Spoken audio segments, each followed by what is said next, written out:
Hello dear student, कल हम लोगों ने जो है चर्चा किया था कॉम्प्लेक्स रिएक्शन और एलिमेंट्री रिएक्शन के बारे में चर्चा कर रहे थे।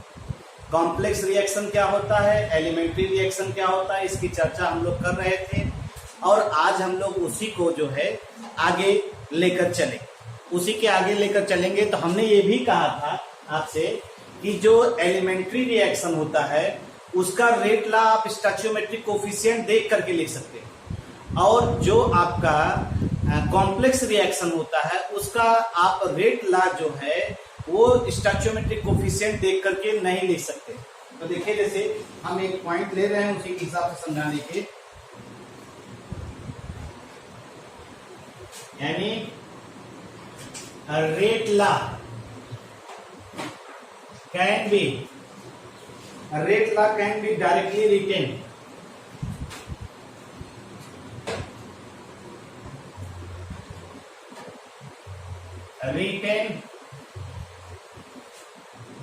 for the elementary reaction. For the elementary reaction. For the elementary reaction. ठीक है भाई।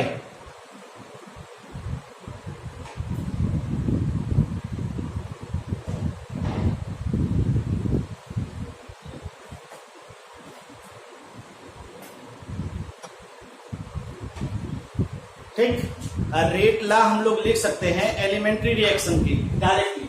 Rate law can be directly written for the elementary reaction.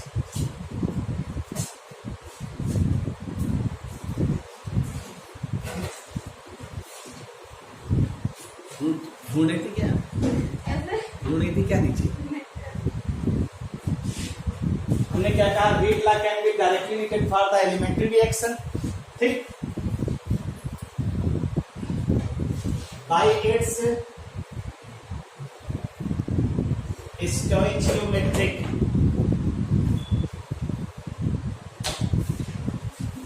Coefficient. Stoichiometric coefficient यही चीज हमने बताया आपको। अभी देखिए एक एग्जाम्पल लेकर के कुछ समझाएंगे। ठीक, but if the reaction is complex,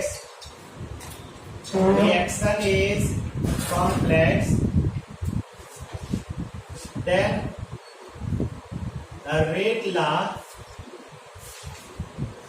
can't be written by stoichiometric coefficient.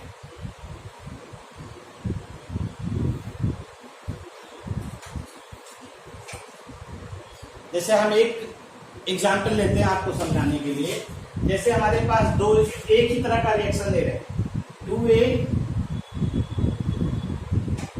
3B gives 4C, 2A 3B gives 4C। ये दोनों रिएक्शन लिया गया है और इन दोनों रिएक्शन को हम लोग ऑब्जर्व कर रहे हैं। ठीक, दोनों एक जैसा रिएक्शन, हमें नहीं मालूम है कौन एलिमेंट्री है।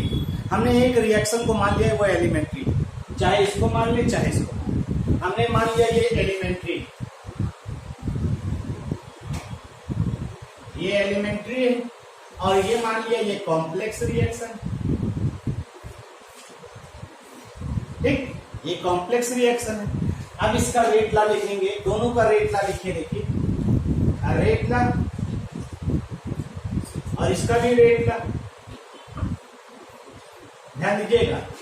तो एलिमेंट्री रिएक्शन का रेट लॉ हम लोग कैसे लिखते हैं? जो कोफिशिएंट रहता है उसके हिसाब से, यानी इज इक्वल टू के ए की पावर 2 और बी की पावर 3, ये हो जाएगा।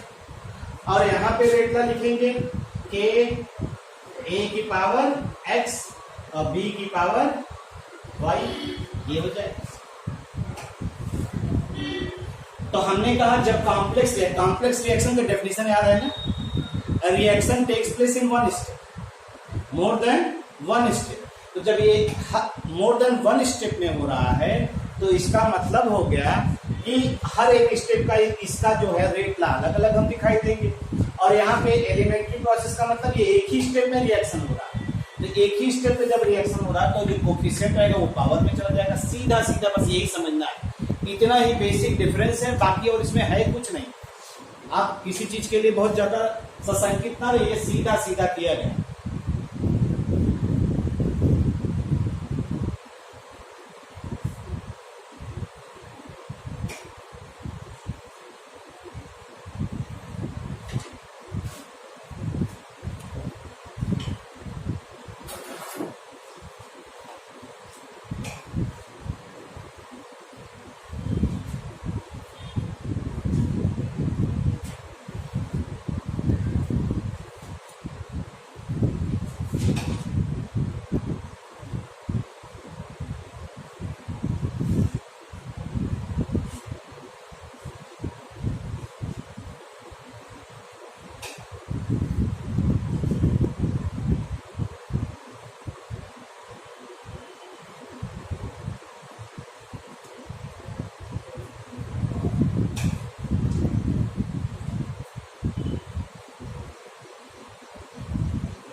चले भाई, तो ये आपका जो है रिएक्शन हुआ। अब आइए चलते हैं इसी में आगे नेक्स्ट पार्ट लेकर के। हटा रहे इसको।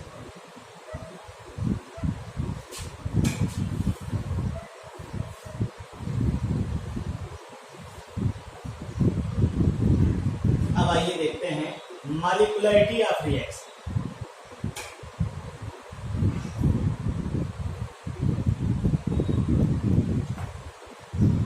मॉलिक्यूलरिटी ऑफ रिएक्शन, यहां मॉलिक्यूलरिटी देखिए, ये भी इंपॉर्टेंट टॉपिक है। और इसके आगे ग्रेजुएशन में जब भी आप जाएंगे तो तमाम चीजें कहा जाएगा कि आप इंटर में इस चीज को पढ़े होंगे, इंटर में इतनी जानकारी आपको दी गई होगी, ये तमाम चीजें आपसे कहा जाता है। तो मॉलिक्यूलरिटी होती क्या है? जैसे देखिए, जब भी कोई केमिकल रिएक्शन होता है, जब भी कोई केमिकल रिएक्शन होता है तो रिएक्टेंट मॉलिक्यूल आपस में टकराते हैं। रिएक्टेंट मॉलिक्यूल आपस में टकराते हैं और टकराने के बाद वो किस में कन्वर्ट होते हैं? प्रोडक्ट। रिएक्टेंट मॉलिक्यूल आपस में टकराते हैं और टकराने के बाद वो किस में कन्वर्ट होते हैं? प्रोडक्ट।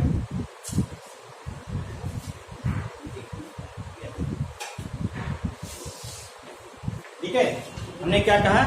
मॉलिक्यूलरिटी ऑफ रिएक्शन की अगर हम लोग बात करते हैं तो यहां पे हमने क्या कहा? देखिए, एक चीज आपको समझना पड़ेगा, according to collision theory,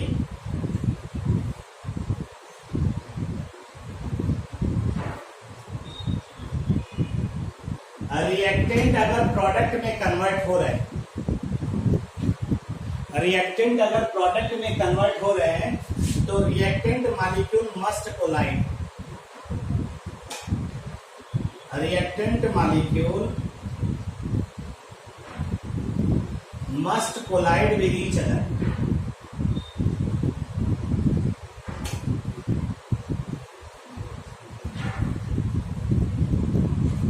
reactant molecule अगर आपस में कोलिजन करेंगे तभी वो प्रोडक्ट में convert.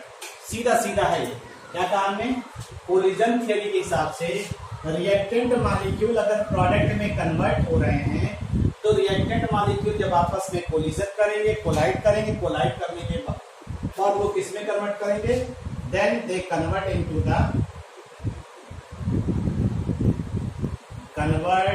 The product.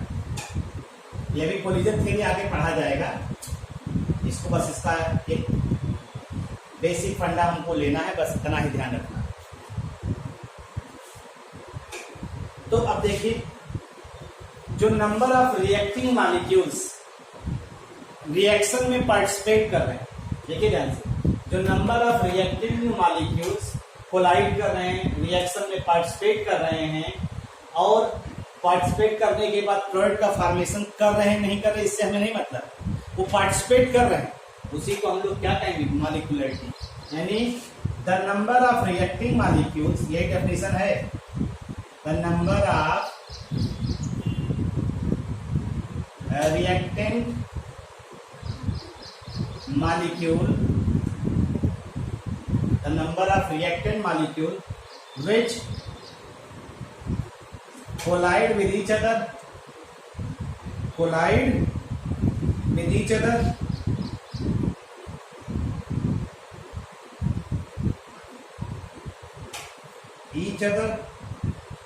to form product,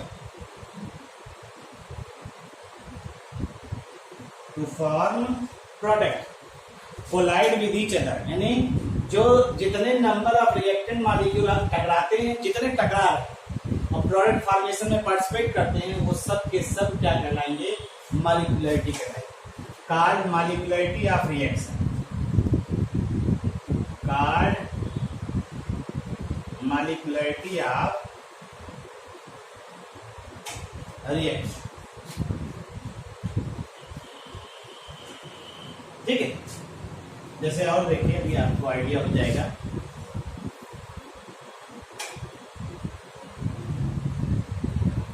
ऐसे ही हम लोग डिफाइन कर सकते हैं कि कितने नंबर ऑफ रिएक्टिंग मॉलिक्यूल्स, जैसे एक बैलेंस इक्वेशन लीजिए, एक बैलेंस रिएक्शन लीजिए, उस बैलेंस रिएक्शन में कितने रिएक्टेंट मॉलिक्यूल हैं जो रिएक्शन में पार्टिसिपेट कर रहे हैं प्रोडक्ट फॉर्मेशन के लिए, वह ही उसकी मॉलिक्यूलरिटी कहलाती है। इसको हम लोग ऐसे भी करके डिफाइन कर सकते हैं, R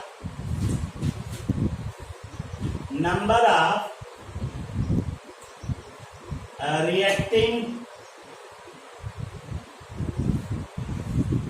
molecule, number of reacting molecules participate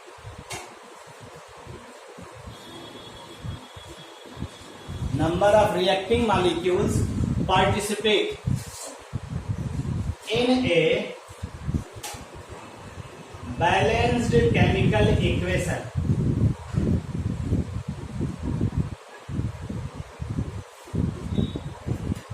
called molecularity of the reaction, molecularity of the reaction, called molecularity of the reaction। तो कोई बैलेंस केमिकल रिएक्शन देख लीजिए, उसमें जितने number of reacting molecule participate कर रहे हैं वो भी मॉलिक्यूलरिटी कहलाएगा भाई।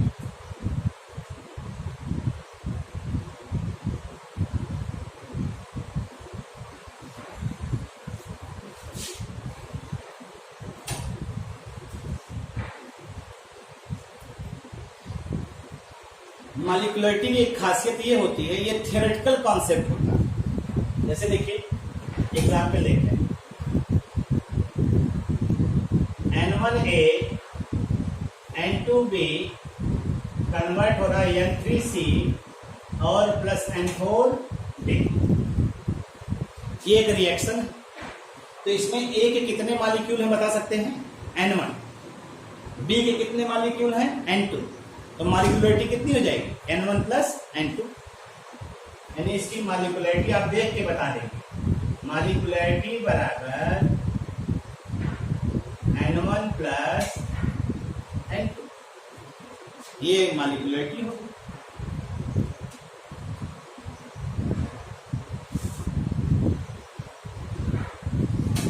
ये मॉलिक्यूलरिटी हो गई।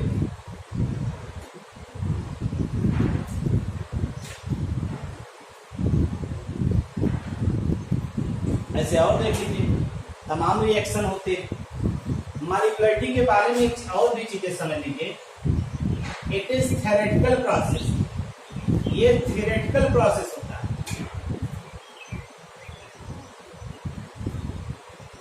ये कैसा प्रोसेस है, थ्योरेटिकल। कैसे जान रहे हैं, आप थ्योरी देख करके पहचान रहे हैं कितने रिएक्टेंट ए के हैं, कितने मॉलिक्यूल ए के हैं, कितने मॉलिक्यूल बी के हैं। आप इसको देख कर पहचान रहे हैं, और इसको देख करके पहचान करके आप बता रहे हैं कि ए का एक N1 मॉलिक्यूल, बी का N2 मॉलिक्यूल आपस में कोलिजन कर रहे हैं, तो प्रोडक्ट का फॉर्मेशन कर रहे हैं। और वो प्रोडक्ट क्या है, N3 का C और N4 का D। मतलब N3C बन रहा है, N4D बन रहा है। तो मॉलिक्यूलरिटी जो है रिएक्टेंट के मॉलिक्यूल की संख्या देखना है, यानी the number of reacting molecule participate in balance chemical equation. तो ये थ्योरेटिकल प्रोसेस होता है और जानते हैं ये कंसंट्रेशन इंडिपेंडेंट होता है।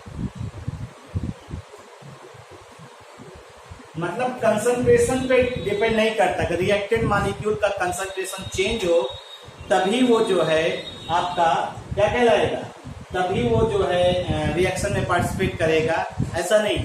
चाहे कंसंट्रेशन मतलब कंसंट्रेशन चेंज हो रहा है चाहे नहीं चेंज हो रहा है, वो हमेशा मॉलिक्यूलरिटी में काउंट होगा। वो रिएक्टेंट मॉलिक्यूलरिटी में काउंट होगा जिनका कंसंट्रेशन समय के हिसाब से चेंज हो रहा है चाहे नहीं हो रहा है, ये ध्यान दीजिए। और देखिए जैसे हम ले रहे हैं H2 gas plus half O2 gas,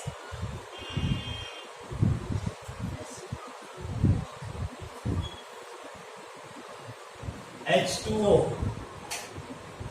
liquid, ये डिकम्पोज करेंगे तो H2 गैस और प्लस हाफ O2।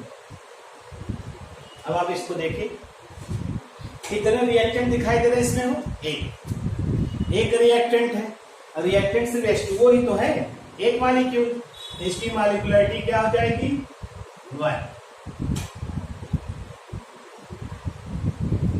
और ऐसे मॉलिक्यूल को, ऐसे रिएक्शन को हम लोग नाम सुन लीजिए, यूनिमॉलिक्यूलर रिएक्शन कहते हैं। कैसा रिएक्शन कहते हैं, यूनिमॉलिक्यूलर रिएक्शन। ऐसे मॉलिक्यूल जिनकी मॉलिक्यूलरिटी, ऐसे रिएक्शन जिनकी मॉलिक्यूलरिटी कितनी हो 1, उसे क्या कहेंगे, यूनिमॉलिक्यूलर रिएक्शन। ठीक है भाई। और एग्जाम्पल देख लीजिए भाई,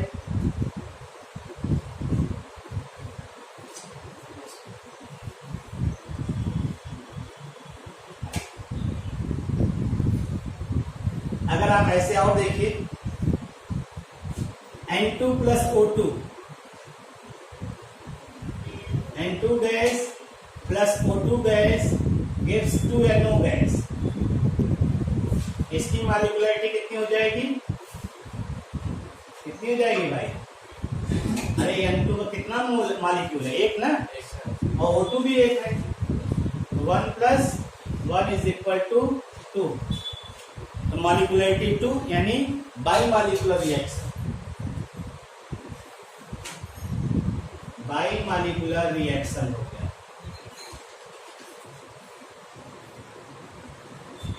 ऐसे ही 2NO गैस है प्लस O2 गैस है, गिव्स 2NO2 गैस, ये दिया गया। इसकी मॉलिक्यूलरिटी क्या होगी,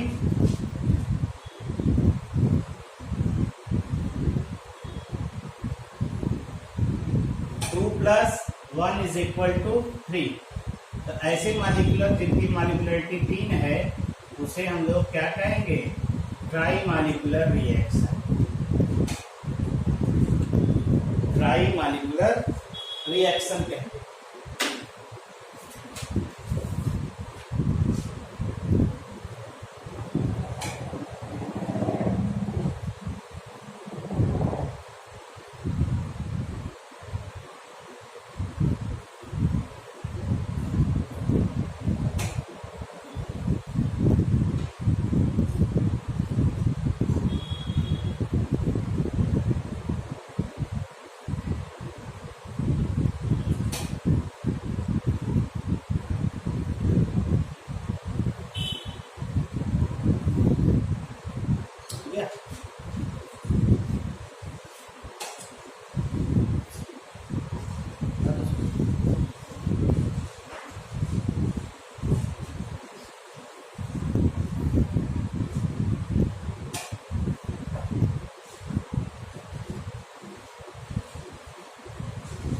अगर आप इसी की बात करिए तो मॉलिक्यूलरिटी के बारे में तमाम चीजें कहा जाता है। मॉलिक्यूलरिटी जो है जो थ्योरेटिकल कॉन्सेप्ट है, मतलब थियरी, आपको इसको देख करके मॉलिक्यूलरिटी रिएक्शन की पता कर, देख करके रिएक्शन देखिए कितने रिएक्टेंट मॉलिक्यूल रिएक्शन में पार्टिसिपेट कर रहे हैं, उससे आप उनकी मॉलिक्यूलरिटी पता कर सकते। ठीक। तो मॉलिक्युलरिटी कभी जीरो नहीं हो सकती भाई, जैसे जीरो रिएक्टेंट होगा तो रिएक्शन होने की संभावना खत्म। मॉलिक्युलरिटी कभी नेगेटिव में नहीं हो सकती, मॉलिक्युलरिटी कभी फ्रैक्शन में नहीं हो सकती। ये भी लिख लीजिए, मॉलिक्युलरिटी ऑफ रिएक्शन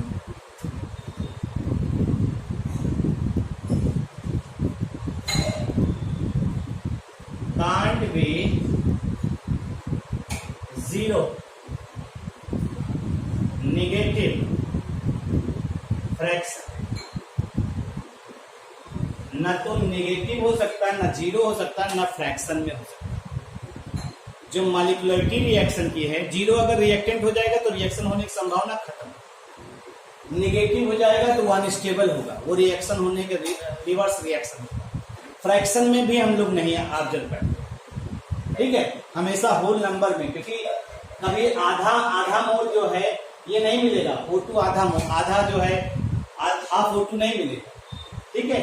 तो हम इसीलिए उसे होल नंबर में कन्वर्ट कर लेंगे, जब भी फ्रैक्शन में दिया जाएगा होल नंबर में कन्वर्ट करके मॉलिक्युलरिटी दिया। जैसे अगर ऐसे रिएक्शन दिया है, देखो H2 गैस बन रहा है, H2 और प्लस हाफ O, ठीक है। अब इसकी मॉलिक्युलरिटी पूछेगा कोई आपसे तो क्या बताएंगे, हैं? मॉलिक्युलरिटी कितना बताएंगे? 3। पहले इसको होल नंबर में कन्वर्ट करें, 2 से मल्टीप्लाई कर दीजिए, तो 2H2 plus O2 gives 2H2, तो मॉलिक्युलरिटी कितनी हो जाएगी? 2 और 1 3। ये फ्रैक्शन में रहेगा तो सिर्फ होल नंबर में आपको कन्वर्ट करना है, ठीक है। तो इसलिए कहा जाता है molecularity of reaction can not be zero, negative और फ्रैक्शन। ये जान लीजिए, ध्यान रखिएगा, ठीक है।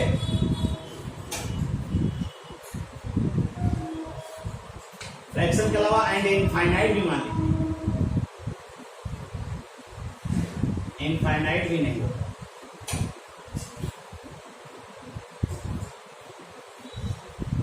चलिए दूसरा, कभी भी किसी रिएक्शन की मॉलिक्युलरिटी मोर देन 3 नहीं हो, ये भी ध्यान रखिएगा। Molecularity of reaction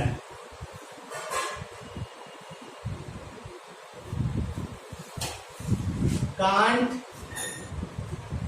B more then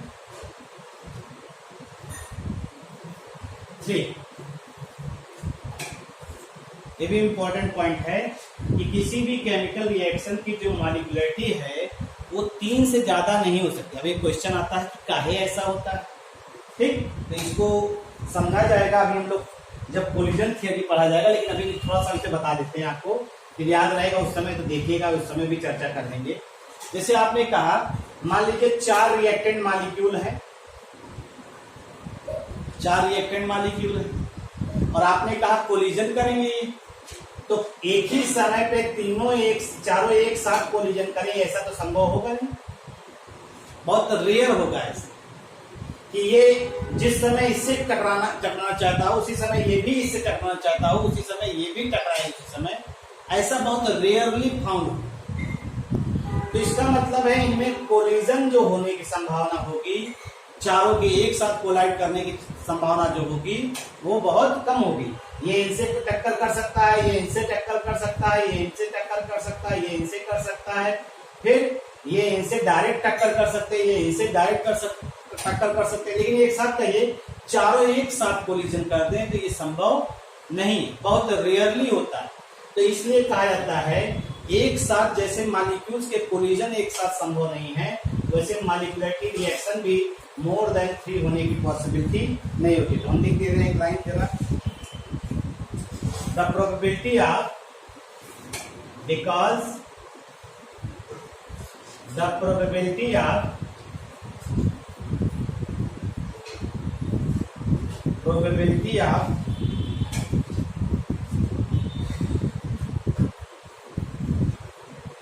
more than 3 molecules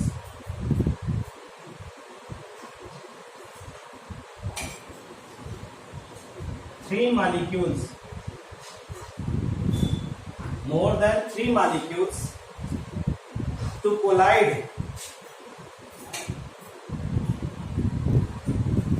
and form product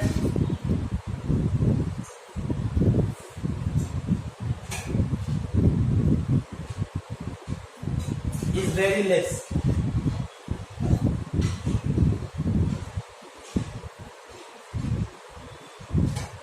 ठीक है,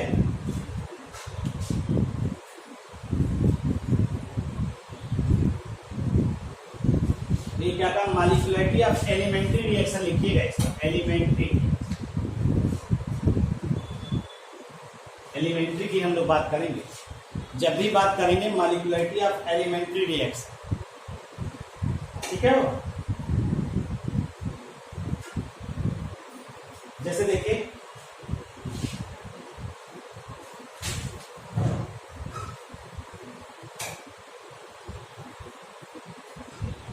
N2 गैस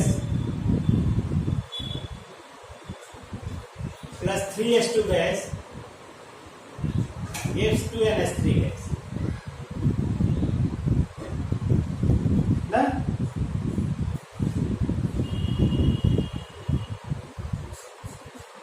क्वेश्चन है ना, ये एग्जाम्पल ले लीजिए क्या, और इसे हम लोग कह रहे हैं नॉट एलिमेंट्री रिएक्शन।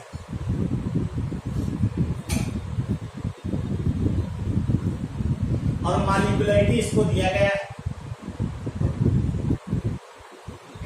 मॉलिक्यूलरिटी कह रहा है 1+3, तो पूछ रहा है कि आंसर क्या है, आंसर सही है या गलत। अब यही कह रहा क्वेश्चन, मतलब ये एलिमेंट्री रिएक्शन नहीं है, फिर भी ये कह रहा है कि इसकी मॉलिक्यूलरिटी 4 दिखाई देती है, आंसर सही है कि गलत है। तो पहली चीज तो ये कॉम्प्लेक्स रिएक्शन हो गया भाई, जब एलिमेंट्री रिएक्शन है एक स्टेप में हुआ नहीं है, एक से अधिक स्टेप में हुआ, और जब एक से अधिक स्टेप में होगा तो कॉम्प्लेक्स रिएक्शन हो गया। और कभी भी हम लोग कॉम्प्लेक्स रिएक्शन की मॉलिक्यूलरिटी 3 से ज्यादा ऑब्जर्व नहीं करते, क्योंकि हर कॉम्प्लेक्स रिएक्शन के प्रत्येक स्टेप में हर एक स्टेप का अपना अलग अलग मॉलिक्यूलरिटी होती, ठीक है भाई। तो यहाँ पे आंसर जो होगा ये क्या है, ये वाला सही होगा, यानी मॉलिक्यूलरिटी सही नहीं, 1+3 हम लोग नहीं कहेंगे इसे, ठीक है। तो मॉलिक्यूलरिटी, अगर मॉलिक्यूलरिटी 4 दिया है, therefore this reaction is complex reaction। ये रिएक्शन अगर एलिमेंट्री नहीं दिया गया तो इसका ये कॉम्प्लेक्स रिएक्शन है। अब हम कॉम्प्लेक्स रिएक्शन का कैसे हम लोग मॉलिक्यूलरिटी निकालेंगे, तो आइए देखते हैं, यही डालते हैं molecularity of a complex reaction.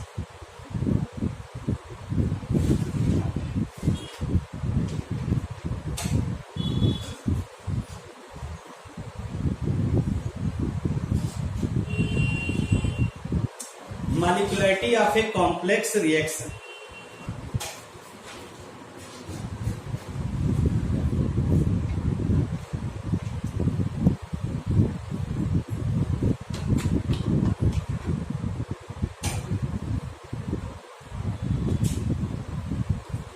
molecularity of a complex reaction।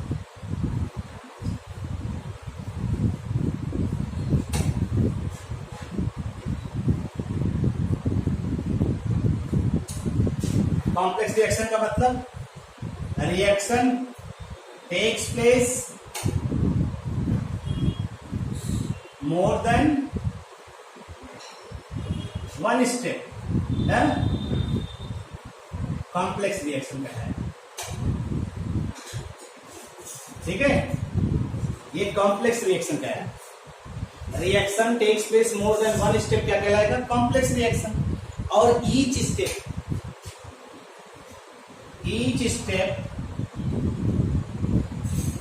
Of complex reaction has individual molecularity, individual molecularity, each step of complex reaction has individual molecule. जितने स्टेप होंगे कॉम्प्लेक्स रिएक्शन के +2NO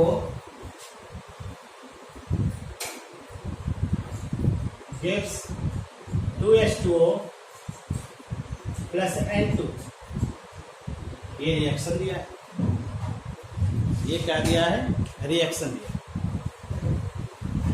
2H2 + 2NO gives 2H2O + N2।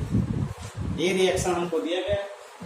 अब हमें ये दिखाई दे रहा है ना, कॉम्प्लेक्स रिएक्शन मॉलिक्यूलरिटी 3 ज्यादा है तो इसका कॉम्प्लेक्स रिएक्शन। ठीक है, तो ये हम लोग मान लेते हैं ये कॉम्प्लेक्स रिएक्शन।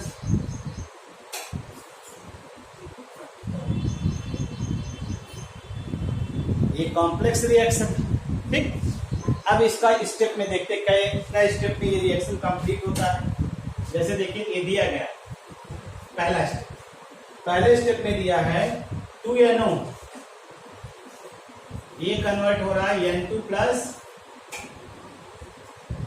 2NO कन्वर्ट हो रहा है N2O2, N2O2 में कन्वर्ट। दूसरा N2O2 जो है ये H2 का इस्तेमाल कर रहा है, एक H2, और ये बन जा रहा है H2O और + N2O। तीसरे में N2O जो है फिर H2 से रिएक्शन किया, ये बन गया H2O और + N2। इसका रेट कांस्टेंट K1, इसका रेट कांस्टेंट K2, इसका रेट कांस्टेंट K3।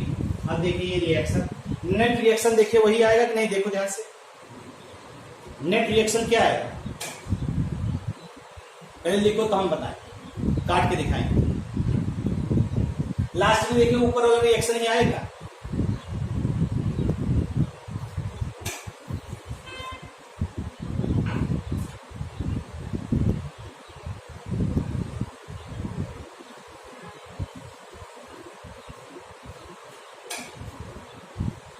हो गया। अब देखो, ये तो देखा होगा ना, अब समझो इस हर एक स्टेप की इंडिविजुअल मॉलिक्यूलरिटी कितनी होगी। इसकी मॉलिक्यूलरिटी देखो, क्या रिएक्टेंट मॉलिक्यूल है, क्या रिएक्टेंट मॉलिक्यूल है, 2। तो इसकी मॉलिक्यूलरिटी कितनी हो जाएगी, 2 हो गई ना, मॉलिक्यूलरिटी 2। इसकी मॉलिक्यूलरिटी हो गई। तो हर एक स्टेप की इंडिविजुअल मॉलिक्यूल है। अब देखो, अगर एंड करके दिखाओ, ये इनसे कट गया, ये इनसे कट गया, रिएक्शन क्या आ रहा है, 2NO H2H2 2H2 gives कितना आएगा, 2H2O, और क्या आएगा, वो यही रिएक्शन तो आ रहा है, यही रिएक्शन आ रहा है ना, है। कैंसिल होने के बाद नेट रिएक्शन आपका वही आ रहा है जो आप ऑब्जर्व कर रहे हैं। तो कहने का मतलब किसी कॉम्प्लेक्स रिएक्शन की जो मॉलिक्यूलरिटी होती है, हर स्टेप की अपनी अलग अलग मॉलिक्यूलरिटी होती है। तो हमने यहाँ पे लिख दिया, reaction takes place more than one step, complex reaction है, each step of complex reaction has individual molecularity. उसकी अपनी मॉलिक्यूलरिटी जो होगी वो इंडिविजुअल होगी। तो हमने यहाँ पे सबकी मॉलिक्यूलरिटी अलग अलग दिखा दी। ठीक है ना भाई, कोई दिक्कत नहीं ना मॉलिक्यूलरिटी में। मॉलिक्यूलरिटी तो एक जनरल कॉन्सेप्ट आपका हो जाए, कोई दिक्कत नहीं। चलिए अब आप कहिए कि ओवरऑल रिएक्शन की मॉलिक्यूलरिटी बताइए। तो ओवरऑल रिएक्शन ने कहा ना, मॉलिक्यूलरिटी मोर देन 3 संभव नहीं। तो ओवरऑल रिएक्शन की मॉलिक्यूलरिटी की कोई meaning, there is no meaning for overall order of reaction, molecularity of order of reaction. There is no meaning for molecularity of overall reaction. Overall reaction. There is no meaning for molecularity of overall reaction. ठीक है भाई, कोई दिक्कत? चले आगे। Molecularity से related एक और टर्म आ जाता है order of reaction. Order of reaction देखिए, चूंकि मॉलिक्यूलरिटी में हमने समझ लिया क्या क्या चीज करें, अब ऑर्डर ऑफ रिएक्शन देखिए। जब दोनों समझ लेंगे तो फिर ये वाला जो एक क्राइटेरिया है इसके बारे में जो भी जानकारी है फिर आपको आसान लगने लगेगा। आइए देखते हैं। ऑर्डर ऑफ रिएक्शन भी इसी तरह से होता है लेकिन कुछ अलग है, वहां पे चीजें अलग आपको दिखाई देंगी। तो आइए देखते हैं ऑर्डर ऑफ रिएक्शन।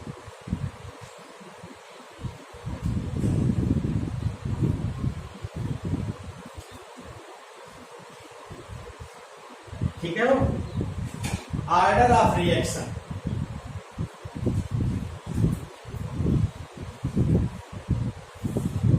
ये भी बहुत इंपॉर्टेंट टॉपिक, मतलब बोर्ड में इससे क्वेश्चन मिलना फिक्स रहता है।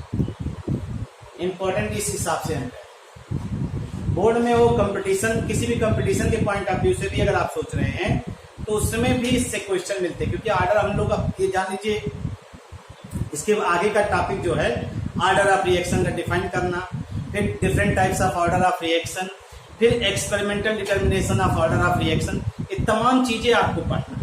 मतलब अब आगे का पोर्शन जो है ये ही चलना है और इसी से रिलेटेड बातें करेंगे, तो इसलिए इन सभी को पीछे हटा दिया। अब इसके बाद अब इसी मुद्दे को हम लोग उठाएंगे। आइए इसी को देखते हैं। फिर ऑर्डर ऑफ रिएक्शन को हम लोग small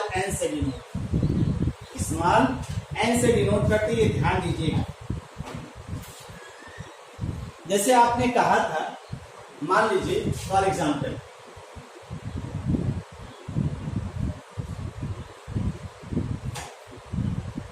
to A 3b gives 4c।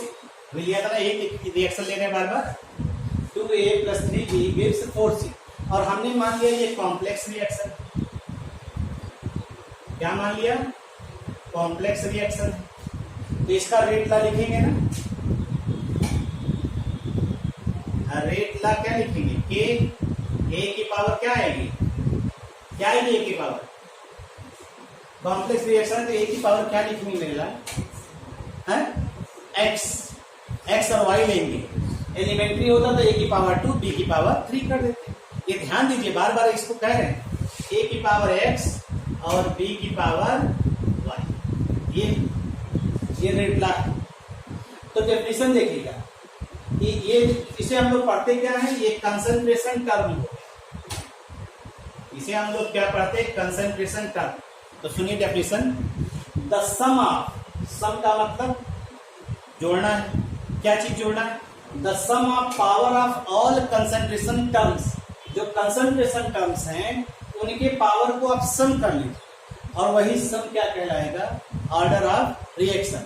और वो पावर कहां दिखाई देंगे? Rate law expression. समझ आया ना? ये डेफिनेशन, अरे डेफिनेशन लिखिए। It is defined as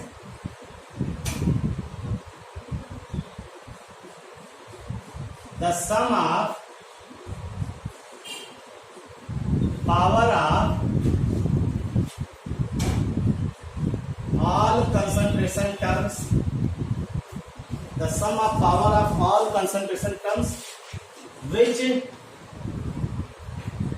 raised in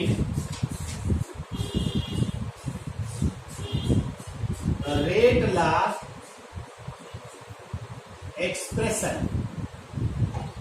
which raised in rate law expression, the sum of power of all concentration terms, ठीक, which raised in rate law expression, called order of reaction।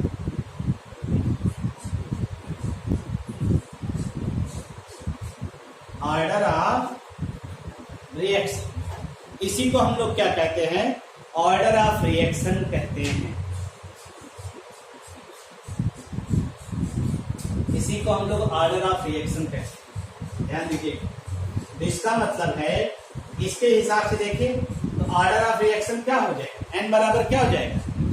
N बराबर X plus Y, और X plus Y जो है ये क्या है? ये experimental determined quantity है। एक्स और वाई क्या है? ये experimentally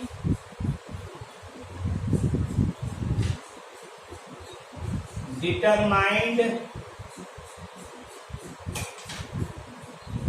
quantity, experimentally determined quantity may be its value, हम ये नहीं कह रहे इसकी वैल्यू उसके बराबर, its value may be or may not equal to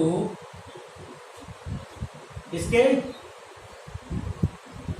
2 और 3, यानी x की वैल्यू 2 के बराबर भी हो सकती है और x की वैल्यू 2 के बराबर जरूरी नहीं हो, दोनों चीजें हो सकती है। एक्सपेरिमेंटल आ जाएगा तो क्या करेंगे, और y की वैल्यू जो है 3 क्या हो सकती है, 3 भी हो सकती है, y की वैल्यू जरूरी नहीं है 3 हो, दोनों चीजें हो सकती है। x और y की वैल्यू जो है वो 3 भी हो सकती है, 2 भी हो सकती है, और दोनों एक दूसरे के अनइक्वल भी हो सकती है। तो हम जब एक्सपेरिमेंटल डेटा हमें दिया रहेगा तो हम लोग उससे कैलकुलेट करेंगे, उससे निकालेंगे। ठीक है भाई, ये एक्सपेरिमेंटल डेटा जो है हम लोग काउंट करेंगे।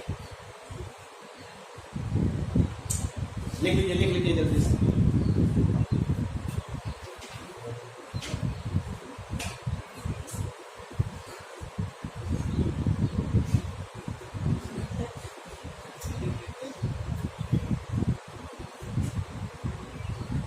क्या भैया,